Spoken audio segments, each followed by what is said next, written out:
and subscribe.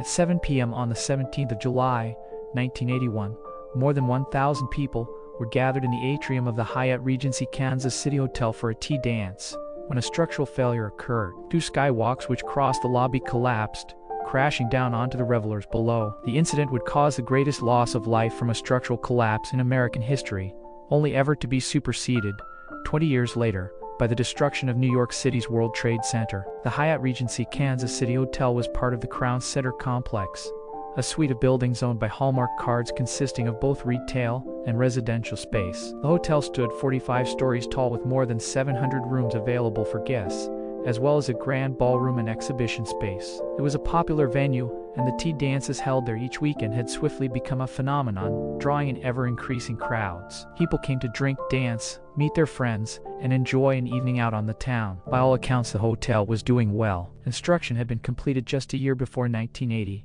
and already it was a familiar landmark to many residents of, and visitors to, Kansas City. A particular note was the lobby, an elegant, high-ceiling space fitted out in metal, glass, and concrete, as well as soaring windows, to admit plenty of daylight.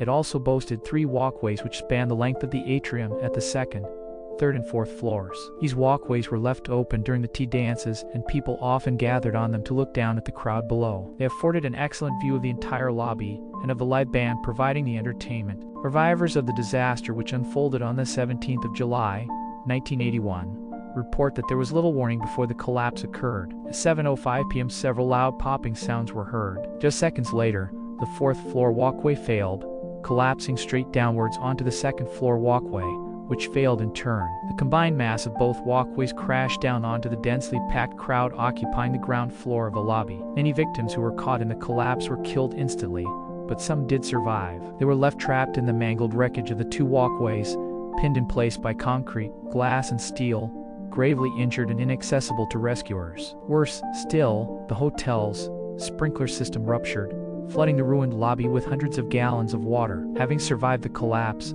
several victims were now at risk of drowning. A rescue operation began, but was almost immediately stymied. Many of the pieces of concrete were too heavy or bulky to be moved by the equipment the fire and rescue service had on hand. Fire chiefs appealed to the construction community, who, without hesitation, provided cranes, drills, and other heavy lifting equipment to help rescuers reach those people still trapped in the rubble. Digging down to reach survivors was not a pleasant task. Water was everywhere, the power had failed, and there was little light to see by, with visibility further hampered by dust and debris. Furthermore, so densely packed was the rubble that in some cases the only way to reach survivors was by dismembering the dead bodies which blocked access to them. In a few cases, the only way to rescue someone was to perform an on-site amputation. In total, 114 people were killed and 216 were injured in the incident. Casualties were sent to nearly every available hospital in the area, while the dead were moved to a makeshift morgue in the hotel's exhibition area. The high number of casualties meant that almost everyone in the local area knew at least one victim. The psychic impact of the collapse was huge.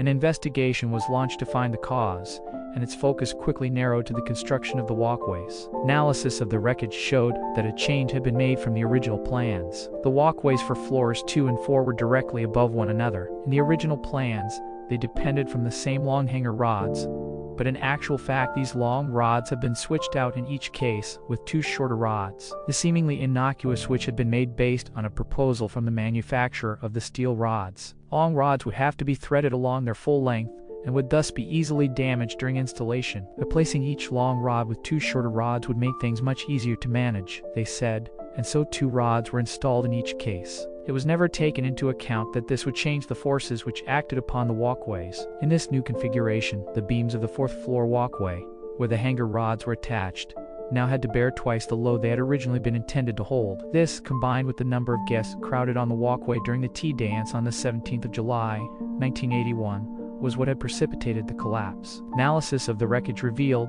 that the nuts holding the walkway in place had pulled all the way through the box beams against which they had been secured. While this was the main factor in the collapse, it wasn't the only issue highlighted by the investigation. Numerous other safety violations and breaches of protocol were discovered. During the hotel's rapid construction, preliminary sketches had been used as though they were final signed-off drawings, and changes to the design had sometimes been confirmed by a quick phone call rather than by the submission of revised plans. The issue which caused the collapse of the walkways at the Hyatt Regency Kansas City Hotel was, according to the original designer, so obvious that a first-year engineering student could have spotted it, but it had gone unnoticed.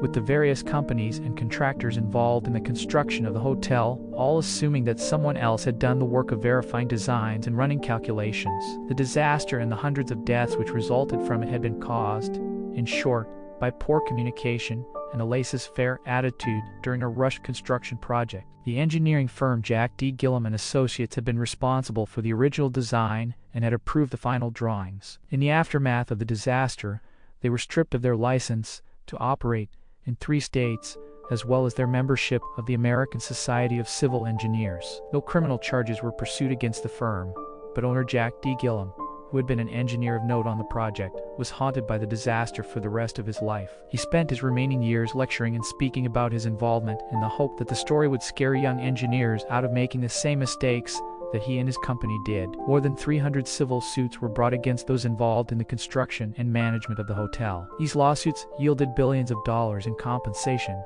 a large portion of which was set aside for charitable causes to help the Kansas City community heal and move forward in the wake of the disaster. Even when agreeing to pay out compensation, everyone connected with the case denied all legal responsibility. Numerous changes were made in the fields of civil engineering and construction in the wake of the disaster. The collapse was international news. In countries around the world, the curriculum for engineering students was completely overhauled, with a new emphasis on responsibility and safety. Standards were raised and trade manuals revised. The walkway collapse remains, to this day, a sobering case study for budding engineers, one which underlines very clearly the importance of good communication and adherence to protocol. A memorial dedicated in 2015 now stands in Hospital Hill Park, close to the hotel, which itself has been entirely restored and refurbished. The 2 collapsed walkways which once crossed the lobby have now been replaced by just one walkway supported by pillars rather than hanger rods, and the hotel has been renamed. It is now known as the Sheraton Kansas City at Crown Center. Thanks to the sweeping changes which took place in the wake of the disaster, it has been described as one of the safest buildings in the country. The legacy of the Hyatt Regency walkway collapse is one of pain and trauma, but it is also a legacy of learning. Just as the renewed and reconstructed hotel is safer than the old Hyatt Regency, so too are other buildings the world over. The lessons learned on the 17th of July, 1981, were excruciatingly painful, but they were lessons at least that stuck.